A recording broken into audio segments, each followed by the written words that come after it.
A long time ago, our people fought a truly massive war. Well, massive relative to the time. Can you guess what caused it?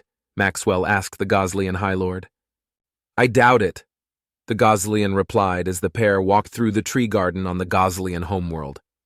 Your race invented a form of long-distance communication through wires. We did also. We called them telephones, and ran them along high poles. One of the greatest wars of our history was sparked by an international argument over rebuilding or paying for those from the previous fight 20 years earlier. It was a little nothing of a spark that launched flames of war that would end in nuclear fire. Great things begin from very small causes in our experience. In ours also, High Lord Avon remarked with a mild cluck-like chuckle. It seems we have that in common. Our race gained its unity after a fight over nesting grounds. The great lords decided that they should just have their children pair off there, and after that it became easier to unite. Still slow, but it was inevitable and everyone knew it. Unity for us finally came when the Pankin did. They killed thousands of our young, but it was killing one that was caught on camera that sparked the flames of their destruction. They taught humanity a valuable lesson, that to be disunited is to be vulnerable, and that there were threats beyond our knowledge that we had to meet. Do you know what that band was there for that day? Moel asked, but he didn't wait for an answer. He answered it himself. They were there for ginger snaps. Apparently their commander developed a taste for them, and there was a little small town in the Midwest that had a warehouse storing a lot of them. The woman was there to visit her husband during lunch and brought their infant to see him. He was crying, as I heard the story, because she'd forgotten the formula, and she forgot the formula because she slept in and had to rush. She slept in and had to rush because she stayed up late listening to her brother unload about his wife's affair. Now here we are. Maybe things would have happened this way eventually anyway, but if the Confederation didn't have human aid, what was the timetable for defeat? About a year, Avon admitted. Suppose our outrage hadn't taken hold then. No human armies equipped with Confederation technology. The Confederation would be gravely weakened. The Pankin Alliance was not exactly kind in victory, I have heard. Humans might have made the leap to space at large eventually. But we would have been alone. It would have been a very hard fight if we were lucky. Likely we would have at most become a xenophobic backwater surrounded by a powerful and brutal enemy. They might have fought the Zalia and won, or lost eventually. Or not, and now with the massives on the move, I doubt the Pankin would have helped, and whatever was left of the Confederation couldn't have. The broad-shouldered Terran speaker's point became abundantly clear. The Terran ascendancy, the annihilation of the Pankin Empire, the largest Confederation membership in a century and a half, and now a grand coalition on the way to your borders, all because one woman cheated on her husband and a pirate lord liked ginger snaps. Then sparked a series of events that led us to the present. The universe is absurd, isn't it? He asked with a deep, hearty laugh. I suppose it is. I suppose it is, High Lord Avon replied while the human looked on with fascination at the great high trees. I take it that since you're here, the Terran Ascendancy voted as you wished? They did. We recognize that it is far better to fight far from home than in your own streets. We need only wait to see what the massives will do. Maxwell replied and laid a hand on a large purple-barked tree. Beautiful garden. It reminds me of the forests at home. Other than the wildly colored trees, ours are all mostly gray or brown in the trunk. Thank you. These gardens have been carefully tended for centuries. It's a point of pride that each continent manages them for 7 years. Competition to be one of the ones to work here is fierce.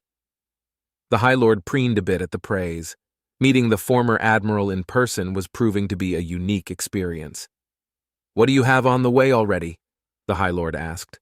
The 49th will be here in a few weeks, comprised 12 battleship class and their escorts. We even took a page out of the Zalia playbook and made a few swarm carriers. A good idea from a rival is still a good idea after all. Maxwell chuckled, but it made Avon's head spin. They're so mad for new things that they rethink their whole doctrine every few years. He kept that thought to himself when Maxwell went on. The Blood Miners will be along shortly. That's kind of a showy group. They're formally referred to as the 42nd. but they named themselves after a group of rebels in a book by the author I mentioned. Escaped slaves that went on a killing rampage after they were set free by the one in that book referred to as the Mother of Terror.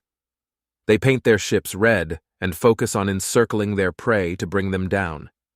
During the war against the Pankin, they brought down the flagship that way.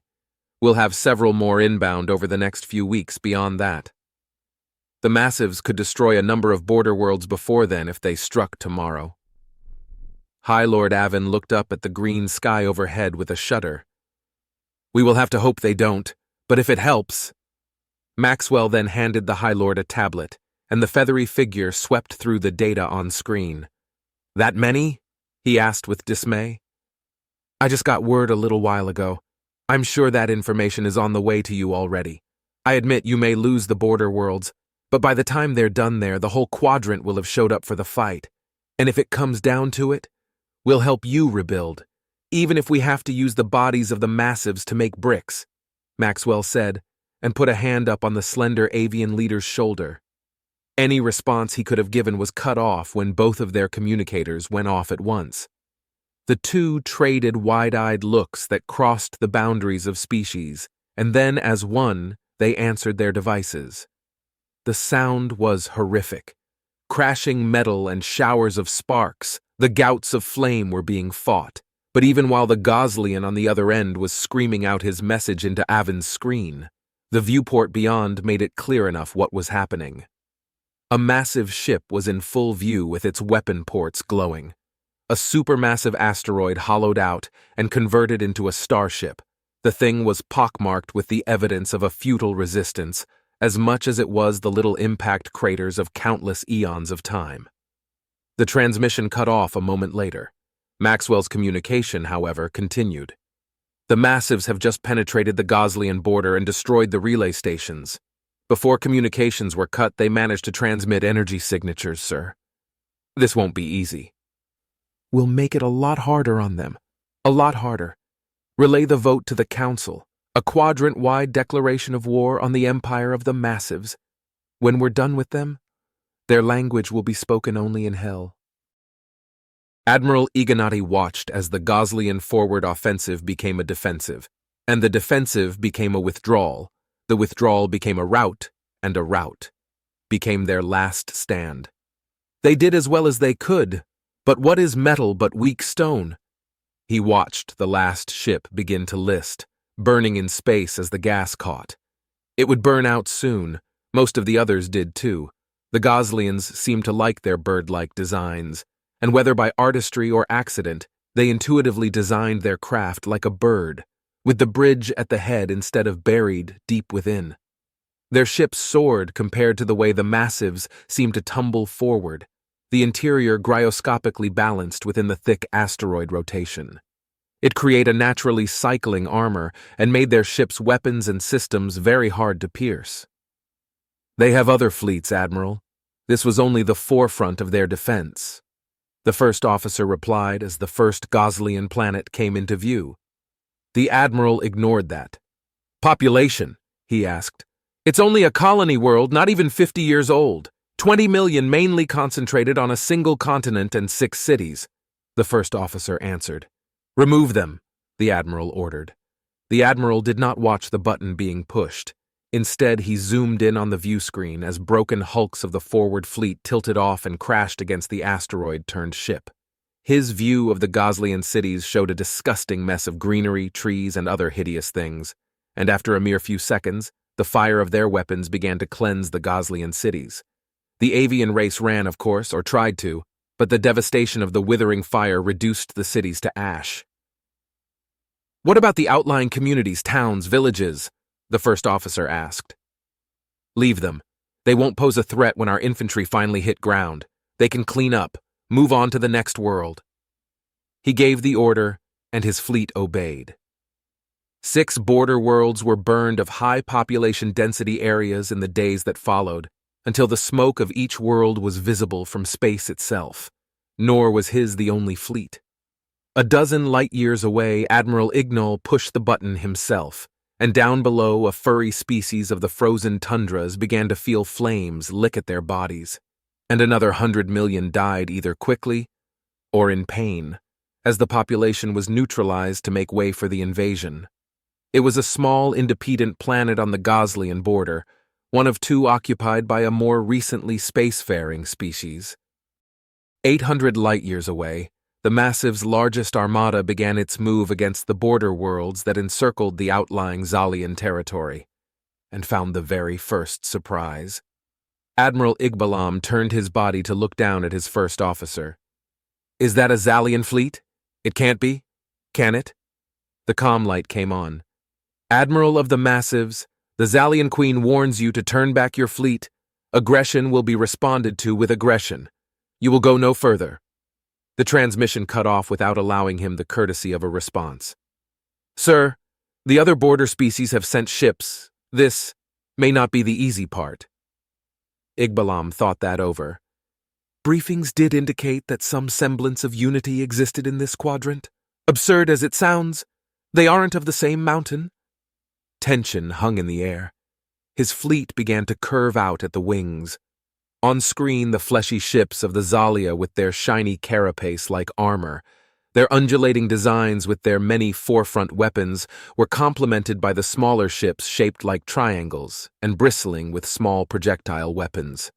Less advanced species, they survived chiefly because the bordered the Massives, the Goslians, and the Zalia, and anyone attacking them would be considered a likely threat toward the others. And now it was so. "Open fire! Break the bugs!" He gave the order, and their weapon systems powered on. In the Keelan Confederation Hall.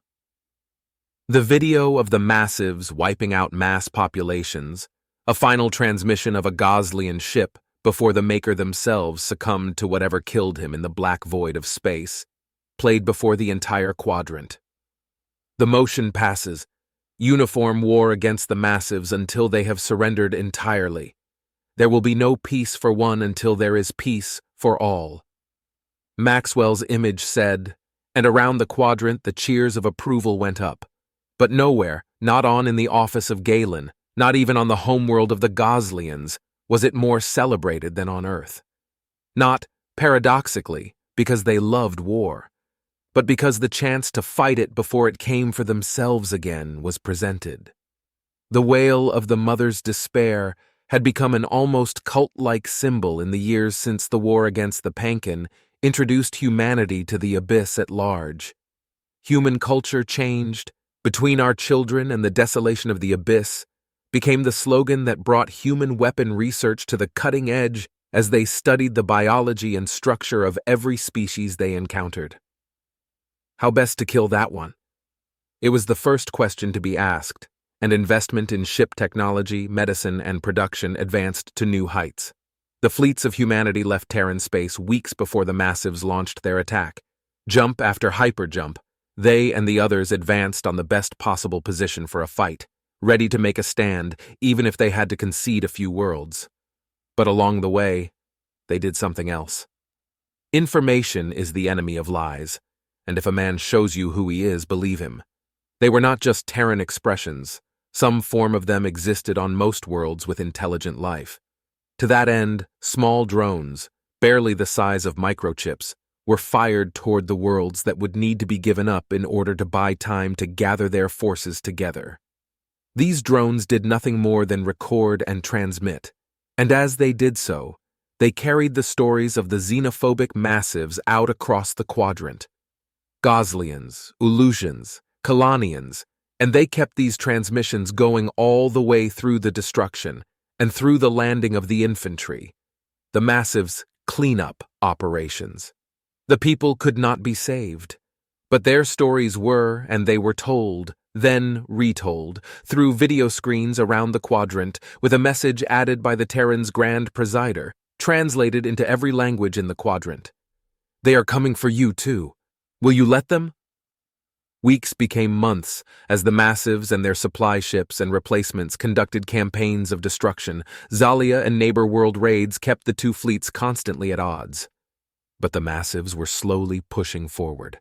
And it was this situation which presented itself when the Fighting 49th, the 42nd Blood Miners, and the 1st War Apes combined with the bulk of the Kalanian Confederation fleet and the Goslian High flock. In an unusual move, Maxwell, despite not being an active admiral, took position on the Terran flagship, the Perry, and assumed command of a unified force. As they embarked, he whispered quietly to himself while they sailed into the void, into the abyss that terrified and entranced poets, adventurers, scholars, and warriors, to which the devout once prayed to, and which the milk of Hera, and which was now a road to war. He spoke to no one but himself, saying, "Now I am become death, the destroyer of worlds.